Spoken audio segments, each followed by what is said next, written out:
Fait que bonjour tout le monde. Ceci, c'est la suite du vidéo. Fait qu'on va l'appeler notion pratique. OK? Fait que c'est pour vous aider à savoir comment est-ce que j'ai créé ce schéma-là. Fait qu'une des choses qu'on va faire, c'est qu'on va aller en créer un autre. Fait que moi, j'aime beaucoup les hotkeys qu'on appelle. So, si je fais CTRL-A, ça sélectionne tous les éléments de mon schéma. Je vais aller faire CTRL-C pour copy. Puis là, CTRL-N fait un nouveau schéma. Fait que vous autres, quand vous allez ouvrir votre Inspiration, vous avez plusieurs choix de comment le faire. OK? La manière la plus facile, c'est de juste créer un schéma. Moi, je fais souvent un schéma brouillon, juste les bulles, puis là, ça change beaucoup après. Vous pouvez aussi créer un plan, puis juste identifier tous les mots-clés, les concepts généraux et concepts spécifiques. Mais je trouve que c'est plus facile peut-être juste faire un peu un schéma brouillon ou une liste des mots, des concepts clés, des concepts généraux que vous allez trouver dans votre schéma. So, utilisez créer un schéma, pas la carte mentale ou l'organigramme, parce que ça fait trop, je dis tout le temps, faut pas que votre schéma semble à un soleil avec des rayons ou un organigramme qui est très détaillé, parce que l'idée d'un schéma, c'est peut-être de faire des métalliens. C'est vraiment difficile de faire des métalliens quand vous êtes dans un mode organigramme. So, on fait créer un schéma. So là, j'ai tout pris mon information de mon note. Fait là, je vais faire CTRL-V qui amène toute l'information qui était dans mon vieux schéma. So, ça, je vais faire, c'est que je vais tout changer les couleurs pour vous montrer comment ça fonctionne. Par défaut, quand on fait un schéma, tous les carrés vont être...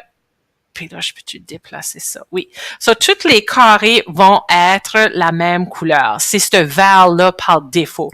Puis là, après ça, vous autres, vous pouvez changer les couleurs. So, si on va avec l'idée que on est tout le vert par défaut, OK? Oh, ça, c'est comme un vert fluo. On va se réveiller. OK? So, vous pouvez décider de changer vos bulles tout à la fin, changer les couleurs, ou vous pouvez les changer au fur et à mesure. So, si vous vous souvenez, j'avais mes couleurs, OK? Puis, j'ai tout changé ceux-là en jaune, puis j'ai été basé sur qu'est-ce que j'avais. Si je disais, on parlait des concepts généraux puis des concepts spécifiques, parfois, on va aller mettre nos concepts généraux. So là, si tu fais Shift, so si je fais sens d'utilité et là, je fais la petite flèche par en haut, Shift, je peux aller cocher plus qu'un petit carré à la fois. So, je vais aller mettre ceux-là un petit peu plus foncés. OK? So, ça me dit, ça, c'est mon concept généraux, puis ça, c'est mon concept spécifique. Je peux faire la même chose avec étape ici. Si je veux vraiment être plus clair, je pourrais le rendre un petit peu plus foncé, comme que j'avais fait avec le rose. OK?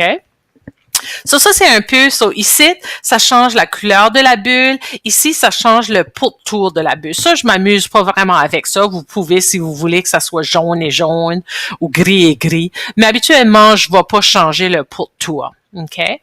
Ce que je fais pour aider, parce que par défaut, si on crée une nouvelle bulle, OK, la verte, elle va toujours être à une grosseur de 12. Moi, quand ce que je fais mes schémas, parce que je veux les présenter sur un écran et que ça soit visuel, je vais aller changer ma police. Vous voyez que c'est du 18. Toutes mes bulles sont toutes du 18. Vous pouvez créer toutes vos bulles à l'avance, puis que c'est toutes du 12. Vous faites CTRL-A, ça sélectionne tout, et là, vous pouvez aller le changer à du 18. Ou vous pouvez le changer au fur et à mesure. So, moi, des fois, disant que j'allais créer outils pédagogiques, OK, c'est à du 12. Je peux dire, non, moi, je veux que ça soit du 18. Et je sais que je vais créer plusieurs bulles. So, moi, ce que je vais faire, je vais juste faire un copier. Puis là, je vais aller me placer différentes bulles. OK? So, c'est ça que j'ai fait quand j'ai commencé, par exemple, étape. J'ai créé une bulle jaune et après ça, je m'ai collé 6 autres bulles. Puis si tu en as trop, tu peux les enlever. OK? So, souvent, je vais aller puis je vais juste commencer à copier-coller des bulles et après ça, disant, lui, je vais le changer à du jaune ou à du bleu. OK? Là, tu peux aller les changer par la suite. So, je fais toutes mes bulles partout sans les liens. OK? Puis après ça, je vais aller mettre des liens. So, faisant à croire qu'il n'y a pas de lien ici, schématisation, notion pratique, et je vais aller faire un lien, c'est vraiment facile, tu amènes juste ça, puis quand tu vois qu'il y a des petits carrés, tu peux aller attacher ta flèche à n'importe quel carré. OK? Puis là, vous voyez qu'il y a une petite boîte qui est ici. Vous cliquez sur la boîte et là, vous pouvez aller ajouter votre nom de verbe. OK? Là, ça aussi, c'est fait avec du 12. Moi, habituellement, mes noms de liens, je le fais du 14. So, le bulle elle-même, c'est du 18. Puis le nom du lien est du 12 ou du 14, dépendamment. OK? Ça, là, c'est du 14. OK? Là, je vois ici, justement, ça, c'est du 12. Je peux aller là, je le noircis, puis là, je le change à du 14. OK? So, c'est vraiment facile. Puis là, si vous dites, je pense, j'aimerais mieux que ça soit comme ça. Après que vous avez tout créé vos bulles, c'est facile de changer les choses de place. OK? Vous dites, je vais aller mettre ça en haut. Vous pouvez vous amuser pour que ça soit plus esthétique pour vous autres. OK?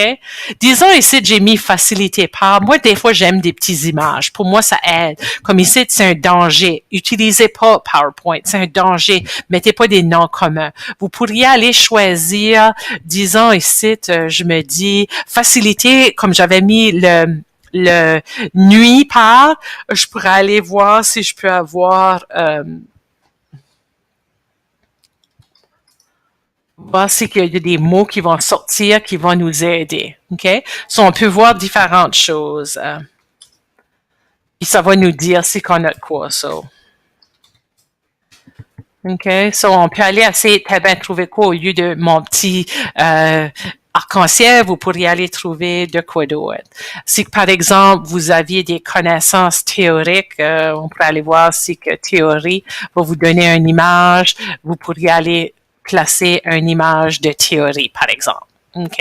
So, vous pouvez même si au lieu de écrire, ici, vous voyez, j'avais mis des mots. Fait que vous pouvez expliquer votre image. OK? So, ça peut vous aider. Et vous pouvez choisir la police. Comme là, vous voyez, je l'ai changé à du 14 pour qu'il soit congruent avec les autres noms de liens. Mais ici, par exemple, j'ai pas rien mis ici. J'aurais pu mettre jamais dans cette petite bulle-là aussi, si je voulais, mais j'ai décidé que j'allais aller l'écrire. OK? Je vais peut-être vous parler un petit peu quand est-ce qu'on fait des liens. OK?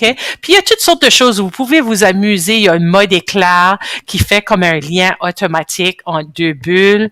Vous pouvez créer un réseau. Fait que vous pouvez aller vous amuser avec ces choses-là, mais des fois, c'est plus facile juste au début. Clique sur ton affaire, tu amènes ta flèche. Là, si qu'on fait un clic, on clique un right click qu'on appelle en anglais. So, cliquez sur la droite de votre souris. Vous avez le type de flèche. Fait que, par exemple, ici, ça, c'est une flèche courbe. OK? Vous pouvez avoir une flèche à angle droit. Vous pouvez décider. Moi, c'est rare que je vais faire des flèches courbes.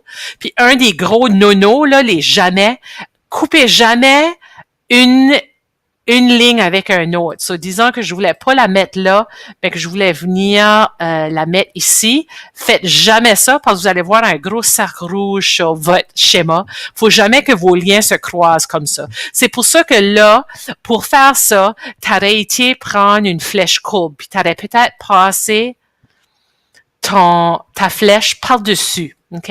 So, faites attention de pas trop vous amuser avec les flèches. Les courbes un petit peu angle droit fonctionnent bien, mais j'irai pas très loin. Ça, c'est les types de courbes.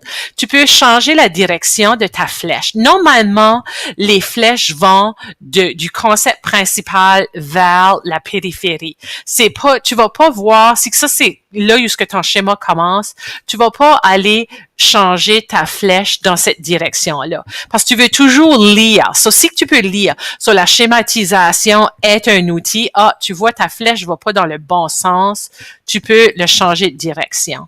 Ici, par exemple, c'est les connaissances théoriques et les connaissances pratiques. Là, j'ai changé, puis c'est pas une flèche, j'ai été changé.